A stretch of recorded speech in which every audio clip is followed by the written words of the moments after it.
Good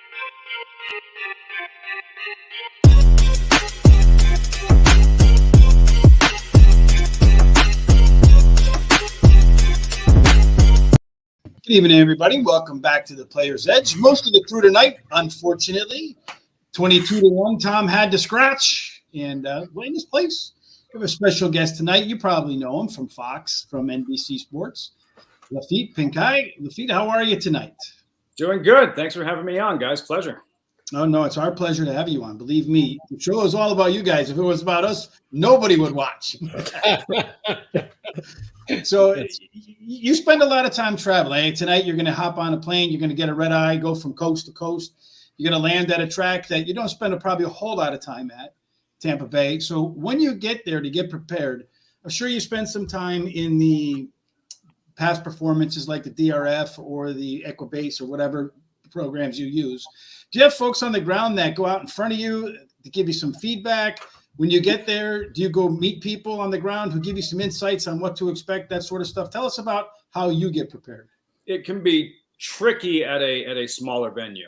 And by the way, I love covering the bigger races at small racetracks.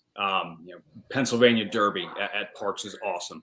A Tampa Bay Derby at Tampa. SamFDavisStakes Day is a really fun day. The crowd, they get to see trainers, horsemen, jockeys that they typically wouldn't have an opportunity to see. But the trick is, a lot of times, the big name trainer might not necessarily be there for that particular event. So you might spend a lot of time going from barn to barn trying to find these guys, and maybe they're not there yet. For an assignment like this, you might be best served just calling guys on the phone, that kind of thing. So you're not wasting, time essentially. But as soon as I get in, again, this is kind of a rarity. I don't normally like doing the red eye things, but this is the way it worked out for this particular trip. And it's a different type of preparation being in a host role, behind a desk than it is a reporter role, which is the role I'll serve for this particular event. Yes. And then tonight we also have with us Terry. He's Hollywood. Hey, he's out by you, but a little bit farther north. Terry, How are you tonight? I'm good. I live up by San Francisco. So anyway, let me tell you that I've always enjoyed your commentary and your interviews. You do a really good job. You're one of my favorites. Thank you. Yeah. But I was wondering, have you ever wanted to own horses yourself? It's never, it can be, my father's he's owned a horse or two. We've talked about maybe the opportunity of someday like owning a horse together, but the opportunity's never really presented itself. As much as he loved the race riding aspect of the sport, like I love the storytelling aspect of thoroughbred racing.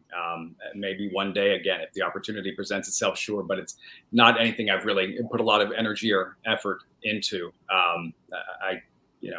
Dad did his thing in the saddle. I like it nice and safe behind a desk.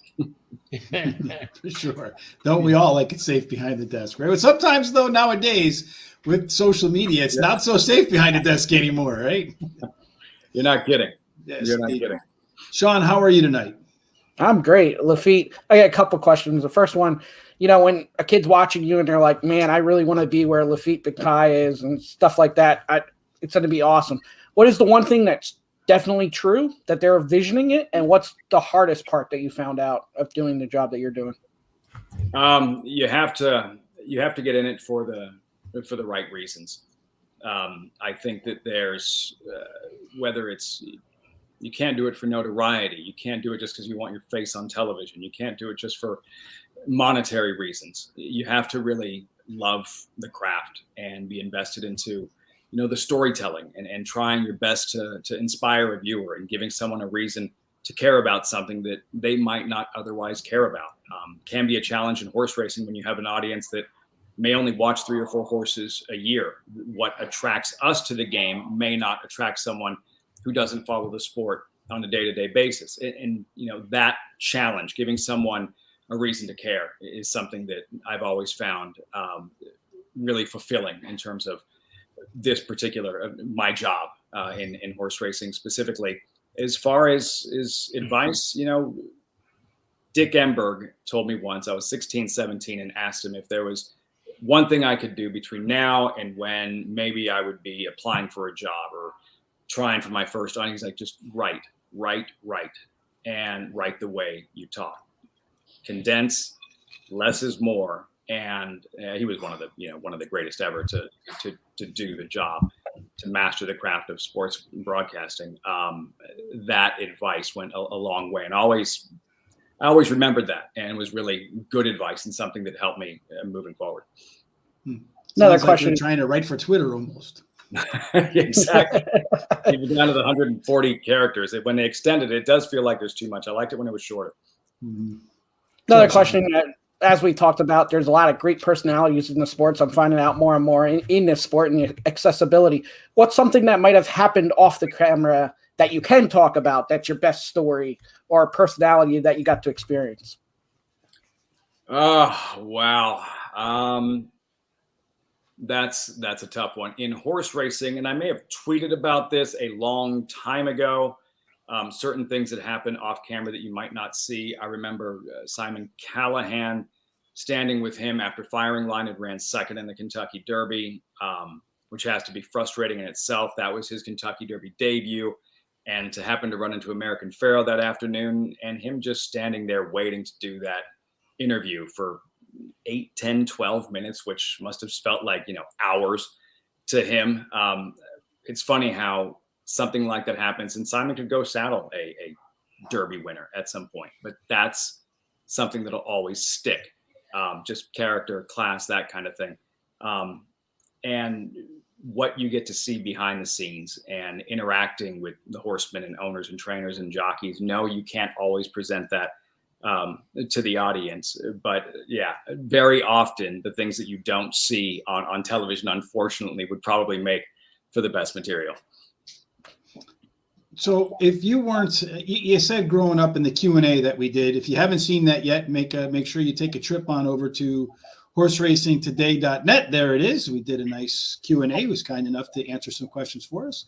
You had said that one of the most electric things you've ever been around is the high school basketball game. So if someday you were to get a phone call and they were to say to you, Laffit, we want you to announce, if you could pick a sport, another sport, I'm not saying you're applying for a new job or anything like that, but if you could call another sport, what would it be? Baseball?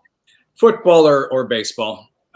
Big basketball fan as well. And yeah, talking about that experience, and it was for News 12 in the Bronx, and watching those kids in high school, whether it was, the Catholic League or the public school league, just unbelievable talent that you saw at that level, and kids that went on and be watching March Madness. Hey, I covered that kid a few years ago. As much as I love basketball, though, it would be football or baseball. I am glued on Sundays if I'm not, covering horse racing. I am from out west, at 10 o'clock kickoff until the Sunday night game is over. The college game for the pageantry, there's nothing like it. And baseball was my first love, because I played it quite a bit, as I mentioned in the Q&A, which, by the way, really well researched on your guys' behalf, the questions themselves. Big baseball fan. To me, there's nothing like October baseball, playoff baseball, the intensity, every pitch mattering. I live and die with the Dodgers. This past season was tough. That great series against the Giants, and I think that they ran out of gas against the Braves. But given the opportunity, given my choice, it would be football and baseball. So that's why Rich's nickname is unquestionably Rich, because his research, man, is unbelievable. Well researched. So you say you were back there were you there in the days of Stephon Marbury, right? He was a New York City kid, right?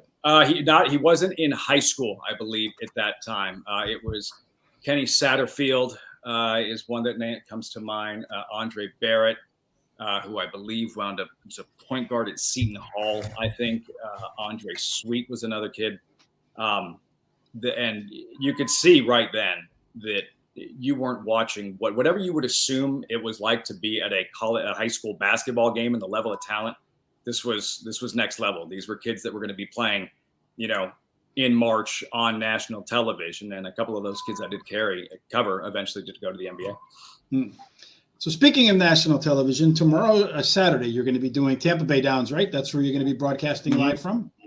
So we're going to do a couple of races at Tampa Bay Downs tonight. Our picks are going to be races number, I think, 7, 8, and 10, which covers the, if I remember correctly, it is the Pelican, the Suncoast Stakes, and the Sam F. Davis, as you mentioned, one of your favorites to cover down there at Tampa Bay. And the Sam F. Davis is a Kentucky Derby qualifier, so that should be a lot of fun in terms of how those horses come up. But I haven't seen many Tampa Bay Downs horses then take that form over the Derby and do well. When we talk to Daniel Santano, who is he's the leading jockey all-time winner, Sean, right, at Tampa Bay? I believe so, yeah. Yes, indeed. So he said that track is very much wears down on horses. So let's get cracking. Race number 7 is, let me pull it up real quick. I got the wrong button. This is the thing when you play producer and host and everything, just pressing all these different buttons at the same time. It's just you're doing a bang up job. There it is, the Pelican. Yes, indeed. This one is 6 furlongs. It tends to favor speed on the inside. So in the Q&A, you mentioned your dad never really told you how to handicap, but you've seen tons of races. So when you learn to handicap, like what's your go-to? How did you learn to handicap? I like trip handicapping. Naturally, you have to account for speed figures. I think that I used to pay a little bit more attention to the horse for course angle, and some handicappers far more experienced than I have taught me that it's probably an overused angle. At Tampa specifically, and we can discuss this a little bit in further depth with the 3-year-old fillies in the Suncoast and the 3-year-olds in the Sam Davis. A race over the track in recent history has proved valuable. As Daniel Santano told you, and who would know better, it's a sandier, heavier type of surface. So sometimes, and we're going to deal with this weekend, when you look at the favorite for the Suncoast and the favorite for the Sam Davis, when you're talking about, horses making their 3-year-old debut that haven't raced in a while, this can be a very taxing surface, and racing here for the first time, Tampa can be a tricky oval to try to shake off the rust. Yeah, it's a difficult one many times for me to handicap. One of my least favorite, I have to be honest. Sometimes it's like a lot of bombs there. Sometimes you do real well and make a lot of money, and sometimes you pick the wrong bomb. So let's start with the Pelican, 6 furlongs. When you look at this race, Laffit, who do you think is going to come home first? How do you get beyond, unless it's just something funky happening at Tampa, how do you get beyond Baby Yoda? I mean, the name, just Flightline, who he was second to in the Malibu, arguably one of the most talented, most exciting horses in thoroughbred racing. I mean, he ran 3 times or whatever, and he's a finalist for the Eclipse Award tonight in the sprint division, Flightline. And Baby Yoda has put up some of those massive, massive speed figures, towers over this field from that standpoint. Again, I know that tricky things can happen, funky things can happen at Tampa Bay Downs, and Baby Yoda, he's never raced here at Tampa, but no matter what angle I looked at this race from, and you have King Guillermo, who has some back class and was a Tampa Bay Derby winner there, I couldn't get beyond Baby Yoda. How about you, Terry? Could you get beyond Baby Yoda? He's the one that always agrees with the guests. So, yeah, well, this time I didn't. Not this time. No, I think number 4, Bank on Shea, has finished in the money 6 out of 7 races during his career, and he's won 4 of those races. He has the highest speed figure at today's distance, and he has a bullet workout on February 7th that's really good. And then I do have number 3, Baby Yoda. I mean, he ran a great race in that G1 Malibu. He ran second in that race, and he has the highest last speed rating. Drops in class today and has the highest speed figure at today's distance, and his best dirt speed is fastest among the starters. Then I like number 6, Cajun Casanova. Won his last race at Tampa Bay Downs easily. He likes the distance, finishing the money 75% of the time, winning 50% of those races. And he has a high percentage winning jockey, Pablo Morales, and trainer Jose Delgado, who in the last 14 days has a record of 7 starts, 3 wins, 2 seconds. And then number 5, Pudding, likes the track, winning 4 out of 9 starts there, and the distance, finishing the money 9 out of 13 races. Sean, are you going to put the Baby Yoda? Are you going to do Yoda? Yeah, I'm going to do Yoda, and That wasn't bad. Not too bad. I'm not even a Star Wars guy, so I was just throwing that one out there. It's going to be me to agree with the guest this time. I couldn't get past Baby Yoda. There's a ton of speed in here from the inside, the 2 inside horses and the outside horse. And I think Baby Yoda has the speed and could probably get the lead if he wanted it. But I think just sitting right off and being 4 early place. Some of the best numbers in here, the 2 highest buyer numbers, that 114 totally towers over this field. Like Laffit said, last race in the Malibu, yeah, lost by 11 lengths, but that was to flight line. So basically won the race, essentially. What? Jose He Ortiz lost the has, race but won the race. How does that work? yeah, well, you know, I've never heard that. Wait a minute. What is that? This horse is no flight line, but he definitely was the best of the rest. Jose Ortiz has won 2 of his 4 starts on this horse, and he's back up again. And then I did go with Terry's pick for second, Ben Conchet. 1, 4, 7 career races. I feel like the last one you could throw out because it was an 8-month layoff. So the horse is ready for this one. Second start. Last time showed speed and then faded, so he should be ready to go. Another one that got speed and can sit off. And then I went with number 5, Pudding for third. Could be the horse to benefit from the hot potential pace.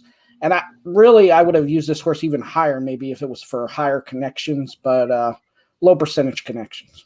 Low percentage connections. I'm going to try to beat Baby Yoda. I think he won't go off at his morning line number. He'll go even lower, I suspect. So you're going to have to find value somewhere else. And Daniel Centeno, our conversation with him was ringing in my ears the entire time I was handicapping this, about how this is a taxing track. It's sandy, a lot of horses that haven't run over it. They usually need 1 or 2 to get fit in order to run on this track. So now I was looking through the numbers, and I like Cajun Casanova. Got to love the name, right? Anyway, but this is a horse that's improved in 4 consecutive races. The last 3 at Tampa Bay Downs just missed. I feel like you're going to see this horse show even more, because last time out, if you look at its fractions, it ran better fractions in this past 6 furlong race than it did in the 6 furlong race before that, and ran away from the pack. So this is a sign to me of a horse that's getting into shape.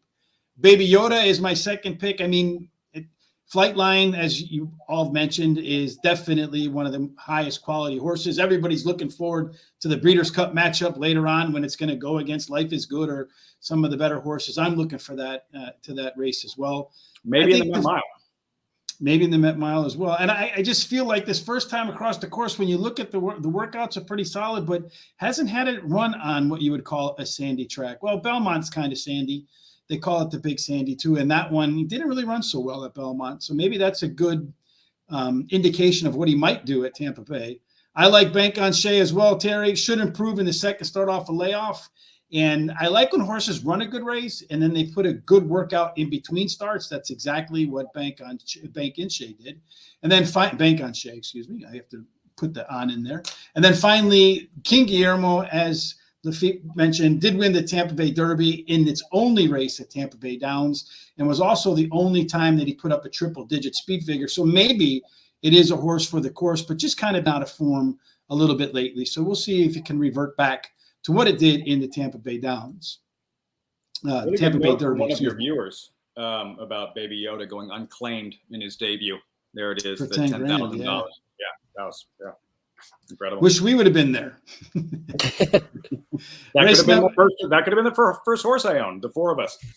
Yeah. We had a guy on the show one time. I don't know. Are you familiar with Bill Krakenberger, right, Sean? Yes, professional sports gambler, was on the show. What was the show called? He was on a show called Action. It was a Showtime series. Yeah. Mm-hmm. But we were talking to him, and we were talking about a claiming horse for it was like $20,000.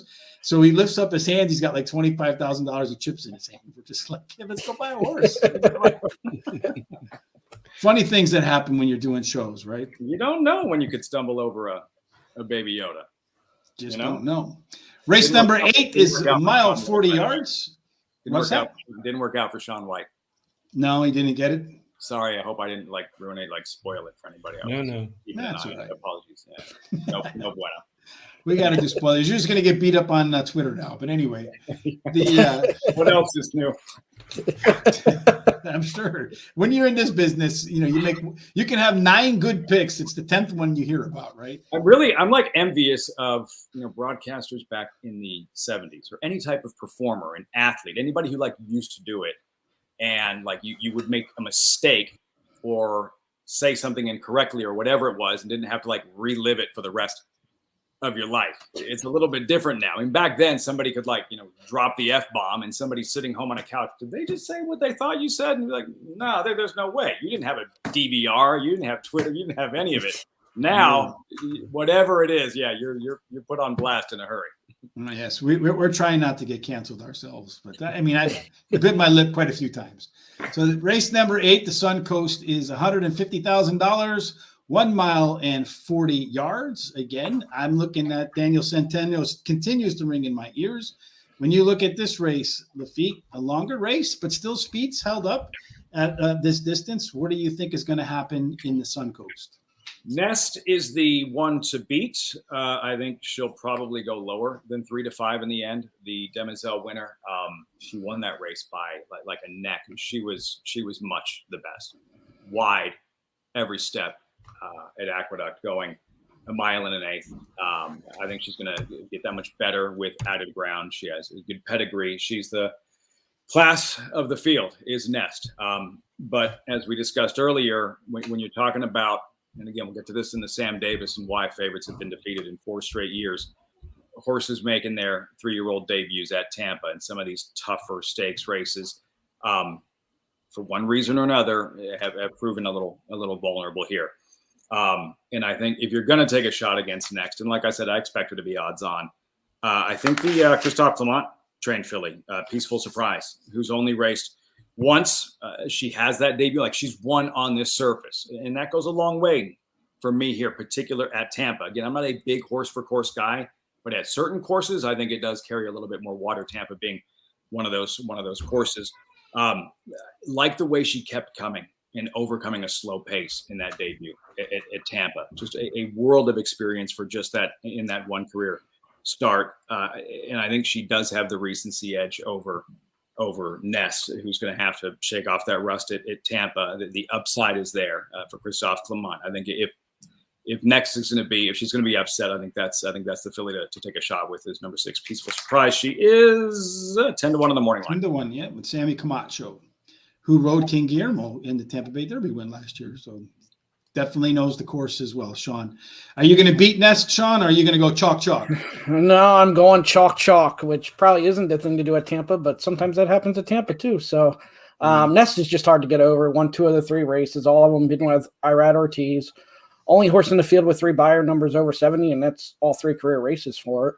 The only other one is the number 3, A Little Love and Luck, and those numbers came over synthetic and turf. I went with Mining Chrome number 4 to be second, basically a pace scenario. I don't see much speed in this race, and looks like Mining Chrome has some back speed and always tries for the lead. So if this horse gets the lead and gets it easy, who knows? Returns to dirt after 2 tries on the turf. And then for third, I went number 5, Merthin Merriment. Has been working out really well since last race. Another horse that could be part of the pace if the workouts are how he's going to race here. Returns to dirt after racing on the synthetic and turf. Has only 1 race on a fast dirt track, and it was a 5-furlong race. I think the distance is going to help this horse. I'll bet you $1 that Mining Chrome doesn't get the lead. No? The two times it got the lead, those early pace figures are really low. So it would shock me if it got the lead. But it doesn't say might, Sean, because the other ones might not. Who are you going with who got the lead then? Who gets the lead? I didn't. Let's see. Who's going to get the lead on this? I think the 3. I think Paco and A Little Love and Luck. You think the 3? I think the 7. It doesn't look like it on paper, but when you look at those early pace numbers, the 7's early pace numbers are amongst the strongest, and then followed by the 3. So I'm going to tell you right now, the 7 or the 3, or maybe the outside horse gets the lead. Or she might show some speed as well, Princess Ellen. That's just my guess, Sean. But that's what the pace numbers tell me. What do the numbers tell you, Terry? Well, I can't get past Nest. Nest has won 2 out of 3 career races. The last one, a grade 2 affair, and has a high percentage winning trainer, Todd Fletcher. And she drops in class today, and her best dirt speed is fastest among today's starters. Then I like number 3, A Little Love and Luck. Is going for a hat trick, which is one of my angles I like, after winning her last 2 races. She has the highest last race speed rating. It's actually tied with one of the other horses, and has a sharp workout on February 5th. Then I like number 6, Peaceful Surprise, won her debut race at Tampa Bay Downs, while being well bet in the Bay. Excuse me. She has a high percentage winning trainer and jockey. And then I like number 8, Princess Elon won her debut race at Tampa Bay Downs at 6 furlongs and now stretches out to 1.40 miles, which I think is going to work for her. And she has a good 5 furlong workout February 5th also. Well, I'm going to try I think Tom's not here. And because Tom's not here, I'm going to say I'm going for the long shots because Tom is usually our resident long shot player. So I think maybe like Jim Morrison, somebody's inhabited my spirit tonight. It must be Tom. So I'm going to go with that 8 horse on the outside. Princess Elin, again, this horse debuted and it put the highest debut speed figure out of any horse on the track. It's one of my angles that I like to look at when horses are lightly raced against other lightly raced horses is how did they debut? This horse has not run again, but I'm expecting some improvement. You look at that workout lines, 2 very strong workouts, and that hints at a horse for the course. I know Laffit's not a big horse for the course guy, but I'm totally playing the horse for the course angle tonight. So I'm either going to look really dumb or really smart on Saturday afternoon. Nest is one that's hard to get by with the $250,000 win. But the workouts are kind of dull, and the first trip around Tampa is concerning to me. So I'm going to be surprised if there's an upset there. And I do agree, 3 to 5 is probably about the best you're going to get. So if you can get those fixed odds over in New Jersey, you might think about it. Peaceful Surprise did win her debut at Tampa Bay Downs. Strong effort, did come on at the end, as Laffit said, was well bet. And she did post the best late pace figure for these horses. So I expect you're going to see her picking them up, putting them down, and chasing those tired horses as they run down that long Tampa Bay lane to the finish line. And finally, a little love and luck. We can all use a little bit of that. And maybe that horse that's on a 2-race win streak, including a tie for the highest last race speed figure. She's got a 5-race resume that says she could bounce a little bit in her second start off a break. So that's the reason I ranked her last in my top 4, not in the field. And the final race of the night, for us at least anyway, is the Sam F. Davis. As I mentioned, this is a Kentucky Derby qualifier. The horse that wins gets 10 points. Who do you think is going to get to 10 points, Laffit? The 2 that I'm focused in on here, not only for the Davis, but moving forward from a Derby perspective, Classic Causeway, who's the 3-1 tepid morning line favorite. Again, favorites have been defeated in the last 4 years. And Independence Hall, I think he had one like New Year's Day, so I can't say all of them were making their 3-year-old debut, but some very good horses. Nick's Go was one of them. Some horses that went on to do some very big things that were stymied for one reason or another in the Sam Davis in their first starts of the year as 3-year-olds. We'll see if that trend comes to an end on Saturday. One way or the other, though, it's not like you're going to be conceding some, really short price. It's a wide open race, and rightfully so. Classic Causeway, like he's run really well in each of his 3 races. I think one of the keys here is how aggressive is Irad Ortiz going to be right from the start. While he is a world-class rider, a finalist for an Eclipse Award once again, he's already won 3 or 4 Eclipse Awards. Sometimes when you expect him to be aggressive and to go, he doesn't. So I'm really interested to see what he does with Classic Causeway, who I think is most effective when he's put into the race. Loved his effort in the Breeders' Futurity. Parked far to the outside, breaking from the 13 post position. Really had to overcome a tough post early on and placing in a grade 1 race. This horse can run, and then his stock only rises with a Barrio running as well as he did in the Holy Bull, and Classic Causeway having finished in front of a Barrio in his last start as a 2-year-old. I'm looking at him, and I'm looking at God of Love for Mark Casse. Who they were thinking about running in the Withers, but they were expecting some weather there. So they pivoted, wound up here in the Sam Davis.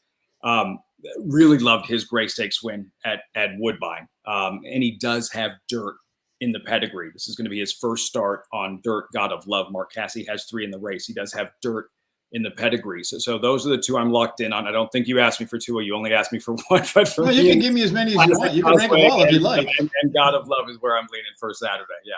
Yes, indeed. And I've noticed, too, a lot of horses do all right with that Woodbine to Tampa angle. I don't know why that is, but it seems when you look at the past performances, you see horses from Woodbine show up at Tampa Bay. A lot of times they tend to run a little bit better at Tampa Bay and actually score. Terry, are you going to go with the Classic Causeway, or are you going to go somewhere else? Well, I'm going to go somewhere else. I think this is a really wide open race, and I like number 7, Make It Big, who's won 3 races in a row, the 3 races of his career so far. So he's perfect. And then I like he can either lead or he can come from off the pace, which is another angle that I really like. He's very versatile. Then number 4, Golden Glider, is undefeated in 2 career races, and he's won at Tampa Bay Downs and has a good 4 furlong workout on February 4th. Then I like number 3, Classic Causeway. Ran second in his last race, which was a grade 2 event as the favorite, but the trainer wins 27% of the time when he brings the favorite back to race again. And then I like number 12, Kitten Mischief. Ran second in the last race at Gulfstream and has a good 4 furlong workout on February 5th. Sean, give me what you got for who's going to end up with some Kentucky Derby points. So I got number 8, Shipsational. Won 3 of 4 career races, has won on a sloppy track twice, a fast track once, won at 3 different distances, going for a 4th different distance here. Has been off for over 3 months, but these workouts are really, really great. Has speed to get a forward position, but doesn't need to lead, which is good in here because I think there's a ton of speed in here. Second place, I went with Terry's horse. I went number 7, Make It Big.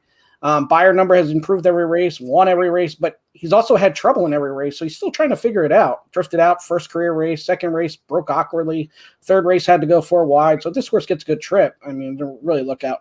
Stretched out from 7 furlongs to a mile last race, now just needs another 16th. Third is where I wanted to keep Classic Causeway out, and I know that sounds crazy. I was going to go Strike Hard, but again, low percentage. Not Lionel Reyes really this time, the trainer. So I went, by default, I went number 3, Classic Causeway, the most battle-tested horse in this race. Already ran in the Grade 1 Breeders' Cup Futurity and the Grade 2 Jockey Club. Got Irad Ortiz, and we'll be trying this distance for the 3rd time in a row. And you know that if another horse is coming up on the inside or the outside of Irad, Irad will definitely move into that horse's view. No question about it. We learned that little trick last night with Tony Black, and it happened again today when we were watching a race where Irad just drifted out a little bit so that the horse coming on behind him would slow down as he approached, and sure as hell it worked, just like Tony Black said it would. You know what happened last time we brought up Irad Ortiz on a Thursday night, right? No. Sean, I can't remember. Oh, yes, when I brought up Irad, getting in a fight with Paco Lopez. Okay, yes. We ended up getting Chantel to get some beef. Hopefully we don't do the same for Laffit, get him some beef. I'm going to agree with you, Sean. If Laffit doesn't ride, you can ask me anything you want. Well, there'll be other things maybe. Who knows? But we don't want to go down those paths.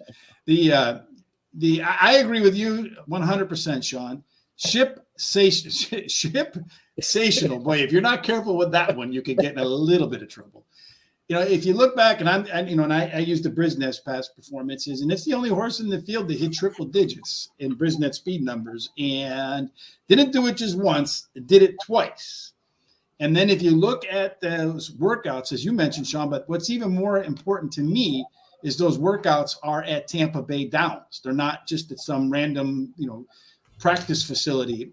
And that rings true in my head when we had Mike Smith on. I mean, all these jockeys are bouncing around in my head while I'm handicapping now, paralysis by analysis. But Mike said how they train at a track is how they run at a track. And Shipsational's been running really well there. Make It Big, as you mentioned, Terry, is undefeated in 3 starts. And it is what I call a Terry horse. It is the Terry angle. Can win from the front, middle, or back, which I do believe will come in handy here for sure. I also like Golden Glider. Horse has taken an enormous step up in class. To me, that's the big question. But it's undefeated in 2. And if you read the comments on that last race, which was at Tampa Bay, the comment says reserve. So that tells me that horse didn't even put out 100% effort. And since that race, 3 really good workouts. I have no question that Golden Glider will come into the race fit and ready to go. And then finally, Classic Causeway. It unquestionably faced the toughest competition in this group, but hasn't raced since November. But the workouts say he's ready. So I do think this is going to be a very competitive race, and probably one where I would look to box a couple of my picks together in like an exacta, something like that. And our friend Jared Bush says he likes 777 pick 3 at Turfway tonight. That's what he's got. So I don't know what race that is, but what race? No, he hit for 7,200 on pick 3 tonight at Turfway. Well done, 777. So who do you like for that? Who do you like, Jared, for Saturday? He gave us a 30-1 shot at Gulfstream about 2 weeks ago too. So he's usually pretty accurate with his stuff. He's on a good run, Jared. Indeed. By the way, just as far as like race shape and complexion, I think that's one of the trickiest aspects of the Sam Davis is trying to figure out how hot that pace is going to be. There's some live closers, but they need that table set for them. If there's a scratch, if Little Vic gets in from the also eligible list from the outside, like that's sprint speed. That's going to really heat things up, especially from an outside box. So if there is a defection and Little Vic gets in, you kind of have to go back to the drawing board and I think kind of recalibrate this thing and how you think the race shape and the flow is going to go. That's a key going into the Sam Davis. So tonight you're off to Tampa Bay. Between here and there, if folks want to follow along with you, Laffit, outside of watching you on TV, what's the best place to keep up with you? Twitter, Laffit Pincay TV, I think is the handle. I've been sort of absent from social media for whatever reasons the first couple of months this year. But looking forward to being at Tampa for the Sam Davis. I think I'll be back for the Tampa Bay Derby. Again, the smaller track, big day. There's always a lot of excitement on these kinds of afternoons. They have the 4 stakes races, the prep for the Oaks, the prep for the Derby.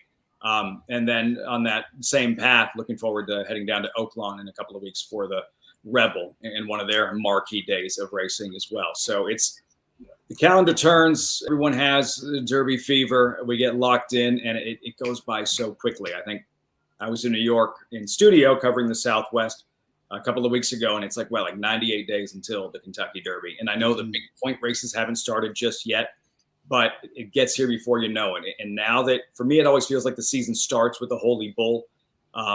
You start seeing those real 3-year-olds these trainers have been sitting on, that less is more approach with just like maybe 2 starts before the Kentucky Derby. Now things really heat up. And if this is the time of year, we get really excited to see which 3-year-olds step up as we get closer to that first Saturday in May.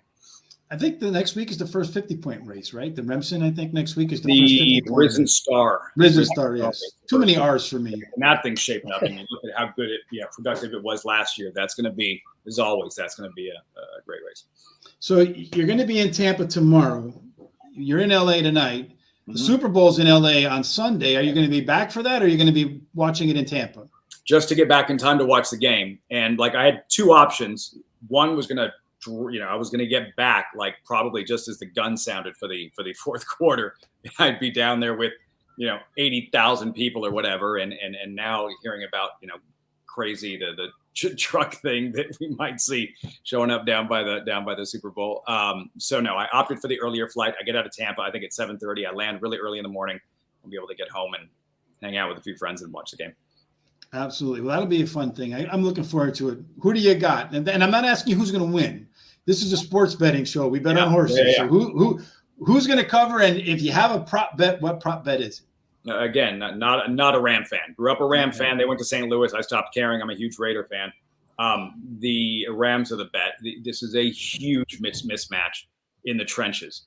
That Bengal offensive line, the fact that Burrow has gotten here, playing behind those guys is next to miracle. I mean, this guy's running for his life every other snap. I think he got sacked 9 times by the Titans in the divisional round. Facing that D line, and arguably the best player in the game, 99, and Von Miller, and all the pressure that they can apply with the Rams. It's going to be a long day, I think, for Joe Burrow, and I think it might get late early for Cincinnati. It's been a great story, but this particular matchup, their biggest weakness against the Rams' biggest strength, I think that this game's won in the trenches early, and it's a lopsided Super Bowl, I think. I agree with you. Terry, your Super Bowl pick. Oh, I'm going to go, just because I don't like the Rams, I'm going to take Cincinnati. He's a 49er fan. Yeah, I'm mad at the Rams, and I'm angry with 49ers because they should have beat the Rams in that game last time. So, I'm really kind of upset about that. But that's all right. There's next year. But I'm going to be pulling for Cincinnati. Sean, I know you're pulling for Joe Burrow. I don't even need to ask. Yeah, I got the Bengals, but the one concern is exactly what Laffit brought up, that they had 2 weeks to get ready for that, and that comes down to coaching. Get the ball out of Burrow's hands, do the screen passes, everything else. They got the receivers that they don't need to take deep shots all the time. They got the receivers to make plays after the quick screens and everything else. So they definitely have to establish that early and not start going down the path they did against Tennessee with the 9 sacks. They got to feed Mixon, right? Like, Yeah. heavy dose of Mixon. Yeah, I Yep. agree. But It's a start from the beginning. You got to make sure the pressure doesn't start from the beginning. You have the game plan. They have to know that's their biggest weakness, and that's what they have to address. So it comes down to coaching. You had 2 weeks to figure that part out. Hopefully it shows Sunday. I always say, Sean, coaches coach, players play. Players are the ones that win and lose the game. Unquestionably. I disagree with some of that, right? Like the jockeys. Well, the jockeys and the horses play. The trainers aren't out there. But anyway, I agree with Laffit. That offensive line, defensive line matchup is going to be a nightmare for Joe Burrow. There'll be at least one interception. And for me, I think that if I were going to play I already bet. The first day the line opened at 4, I bet the Rams. That's how confident I was. So it means you better book the Bengals because they're a lock, because Madden said they're going to win by 3. But to me, if there's a long shot, like a player prop, I would take either Aaron Donald or Von Miller to win the MVP, because I wouldn't be surprised if one of them has 3 or 4 sacks, maybe creates a fumble and picks it up and runs for a touchdown. And a game like that could be an MVP. And I think if you take a defensive lineman, so if you just go straight defensive lineman to win MVP, I think it's plus 4,000. It's not bad. I'll take Cam Akers' first touchdown. Yeah, that was a pretty good one too. It was like plus 200, I think it was, or 250, something like that. All right, Laffit, we went from horse racing to football to you got to get going to the airplane. Olympic snowboarding, man. We covered it all tonight, man. It's like an NBC show, Fox wrapped up in one. We appreciate you coming. We hope you have a safe flight, a great time out in Tampa, and then we look forward to the next time you're on. Thanks again. Pleasure, guys. Anytime. Thanks so much. We'll talk soon. Good luck this weekend. Thank you. Have a great night. Safe trip.